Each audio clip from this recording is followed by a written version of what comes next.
പെട്ടി പൊട്ടിക്കണ്ടേന്ന്. കുഴിപ്പളത്തേക്ക് വേണ്ടി തന്നു വിട്ട പെട്ടി അത് നമ്മൾ പൊട്ടിക്കുന്ന മോശമല്ലേ?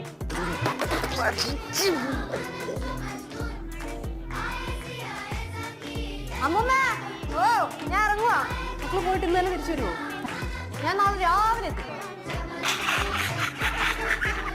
ആ സിദ്ധു, എന്താ സിദ്ധു, ഞാൻ പറഞ്ഞതല്ലേ ഓണത്തിന്റെ സമയത്ത് വായിച്ചിട്ടാ മതിന്ന്.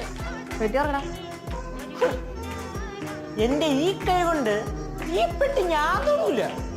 തുറക്കല്ലേ യേശോട്ടാ, നമുക്കുണ്ട് അഭിമാനം. ഇതൊക്കെ വാച്ച്. അമ്മൂമ്മ, ഇത് ശിവാനിക്കുള്ളതാണേ. അമ്മൂമ്മ, ഇത് സോക്കണല്ലേ? ആർക്കാ മോളെ? എന്റെ മോക്കുള്ളതാ. ഓ കല്ലൂനായിരിക്കും അല്ലേ? അല്ല, എന്റെ മൂത്ത മോക്കുള്ളത്. എന്നാ പിടി കുരിപ്പേ. അതിന് നീ ഏതാ? ഏതാ? അളിയന്റെ ഒരു കാര്യം.